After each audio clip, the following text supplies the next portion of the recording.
एकलव्य की कहानी बहुत पुरानी घटना है। लगभग 5000 वर्ष पुरानी, जब भारत में कुरु वंश का शासन बहुत चर्चित था।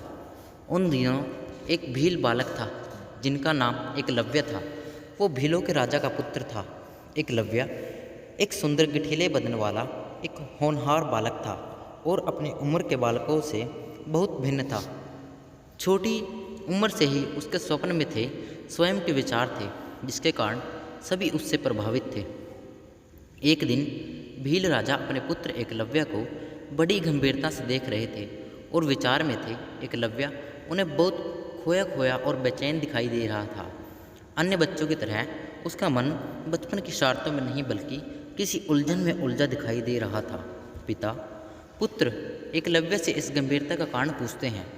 तब एकलव्य अपने दिल की बात अपने पिता से कहता है, पिताजी, मैं एक धनुर्धर बनना चाहता हूँ और इसकी शिक्षा मैं गुरु द्रोण से लेना चाहता हूँ। यह सुन पिता सोच में पड़ जाते हैं। उन्हें पता है कि गुरु द्रोण राजकुमारों को शिक्षित करते हैं और भील जाति को विद्या देना गुरु द्रोण के धर्म के विरुद्ध है। लेकिन एकलव्य के मुख पर धनुर्धर बनने की जो प्रबल इच्छा थी, उसके आगे पिता कुछ कह नहीं पाते और अपने पुत्र को गुरु द्रोण के पास जाने की आज्ञा दे देते हैं।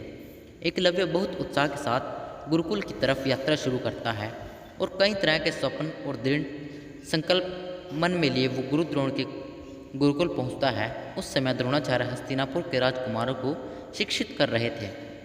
जब एकलव्य गुरुकुल में प्रवेश करता है, उसकी आंखें तेजी से गुरु द्रोण को ढूंढती हैं। उसने कभी द्रोण को देखा नहीं था, लेकिन उसके अंतरपटल में उनकी एक विशेष छवि थी और वो उसी छवि को ढूंढता है। उसे आश्रम के प्रशिक्षण क्षेत्र में एक बालक के साथ गुरु दिखाई देते हैं, जो उस बालक को धनुर्विद्या का पाठ सिखा रहे हैं। एक झलक में ही एकलव्य को एहसास हो जाता है कि यही है उसके गुरु द्रोण, जिनसे विद्या लेने वो अपने घर से इतना दूर आया है। एकलव्य गुरु द्रोण के समीप जाकर उन्हें प्रणाम करता है। एक अपरिचित चेहरे को देख गुरु द्रोण प्रश्न करते हैं, पूछते हैं, तुम कौन हो, जिसे मैंने कभी अपने आश्रम में नहीं देखा। एकलव्य विनम्र भाव से हाथ जोड़कर उत्तर देता है, हे गुरु श्रेष्ठ, मैं भील राजा का पुत्र एकलव्य हूँ और आपसे धनुर्विद्या सीखने की इच्छा लिए बड़ी दूर से आया हूँ। द्रोण कहते हैं, तुम भील हो, अर्थात शास्त्रों के नियमानुसार तुम एक शूद्र जाति के बालक हो।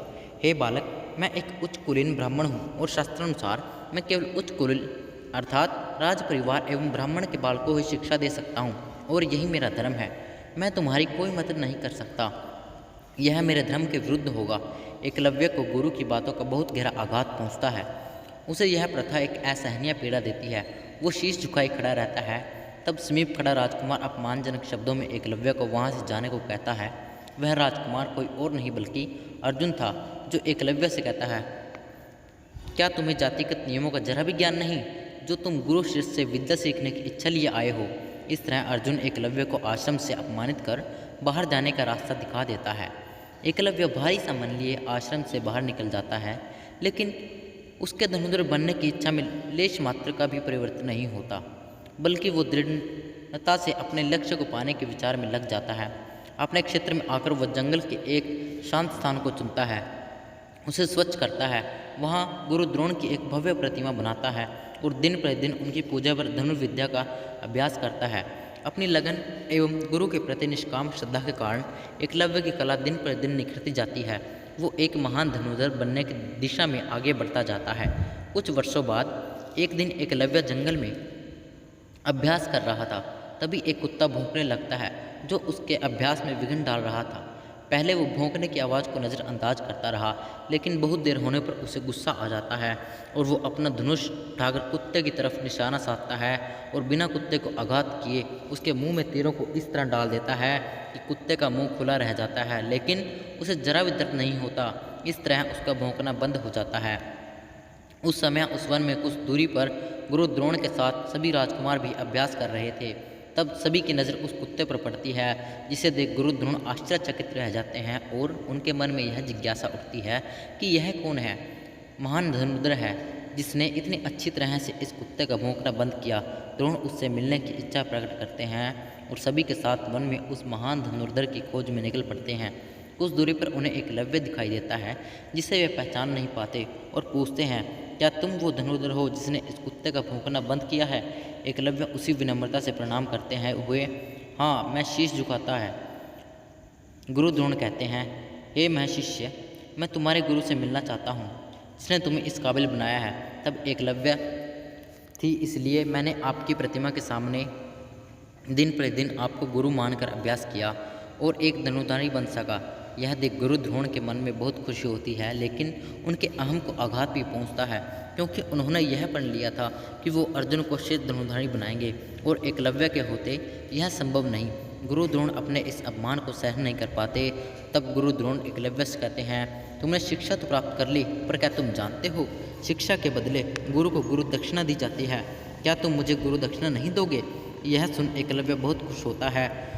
उसके लिए तो यह बड़ी बात थी कि गुरु द्रोण ने उसे अपना शिष्य कहा और वो कह देता है, हे गुरुवर, यह मेरा धन्य भाग होगा अगर मैं आपको शिक्षा के रूप में गुरु दक्षिणा दे सकूं। आप जो कहेंगे मैं आपको अवश्य दूंगा।